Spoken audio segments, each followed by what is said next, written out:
So tomorrow's reading comes from the 6th chapter of the Gospel of John. Again, like so many of the other Easter readings, Jesus continues to talk about the bread of life, saying, "I am the bread of life. All who come to me will never hunger. All who believe in me will never thirst." John's gospel, when John wrote the gospel, I'm pretty sure he was hungry because he's talking about bread all the time. Kind of like when you go to the grocery store when you're hungry. You shouldn't write a gospel when you're hungry. It makes it hard for preachers to preach on because they got to come up with something different to say, but you're talking about the same thing. He's still talking about bread. He's really driving the point home that we should not pursue the nourishment that does not satisfy. We should not devote our lives to food that perishes. And I suppose the gospel and the readings are really driving the point home because that probably is the one major thing that human beings have to wrestle with constantly. We constantly pursue things that don't satisfy us in the hope that they will. When I was a kid, there would be a particular toy or something that I would want for Christmas or for my birthday, and I would long for it, and then I would get it, and we've all had that experience. Once we get it, we long for something else. Nothing seems to satisfy. And as I grew up, it wasn't so much toys, but it was other things. Once I'm done with school, I'll be happy. Once I can get a job I like, I'll be happy. There's always something else that I need in order to be happy. And this is the food that does not satisfy. And I'm old enough now to know that that's what I do. I still long for these things, even though I know that, lasting happiness is not tied to them. There's so many stories that one could tell where people seem to have everything and yet have nothing.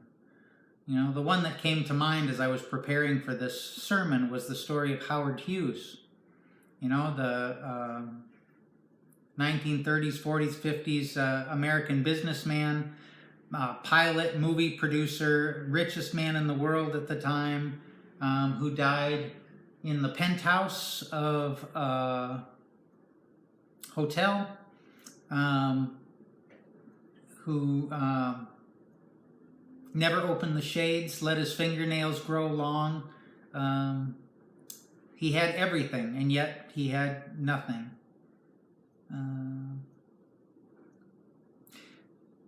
So even though the gospel reading is driving that point home about not devoting yourself to the food that perishes, the stuff in life that does not satisfy, what's interesting is that the first reading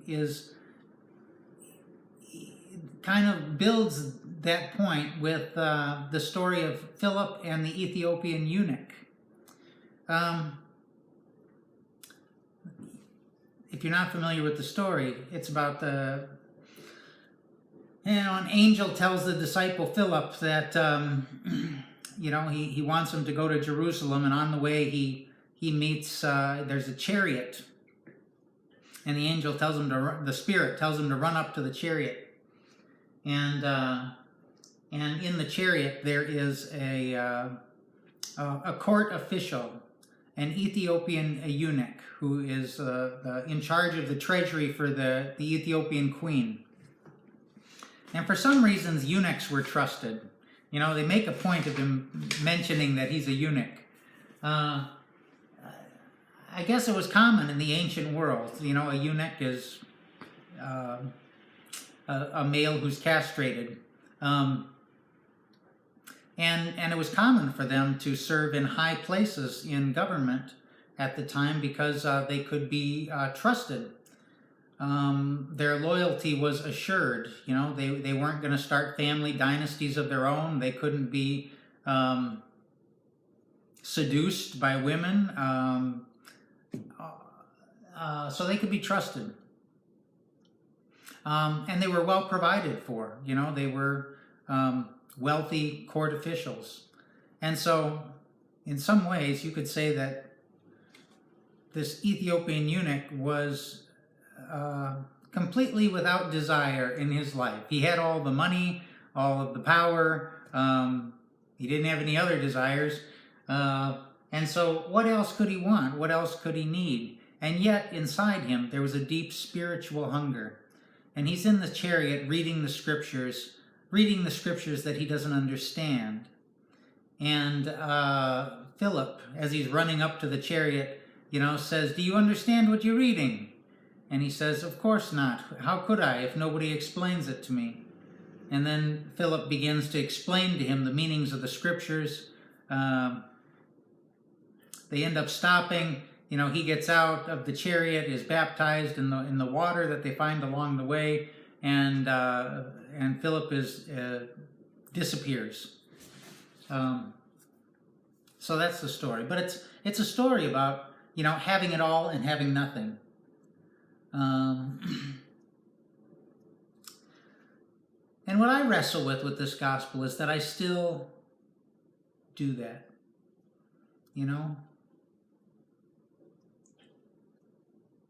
I have many things in my life that I once longed for, and I don't know if I'm any happier. And yet, there are things I still long for that I think will make me happy. And I should know better by now that, as St. Augustine said, our hearts are restless, and they will be restless until they rest in God. And I'm still not quite there yet, and I don't know how much of that I believe. But I find comfort in this saying by Eckhart Tolle. He says, "Peace comes from acceptance. Whatever you can accept will become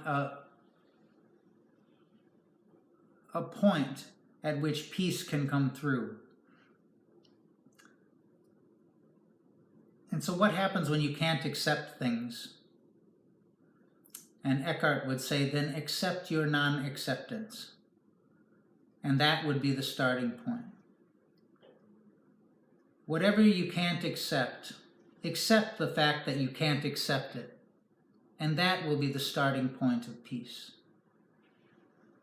And so that sounds reasonable to me. And I rest in the confidence that even at a time in my life where I feel perpetually restless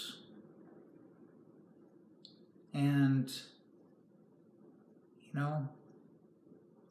anticipate a restless future, there is some peace in being able, even if I can't accept that restlessness, I can accept my non-acceptance of that restlessness.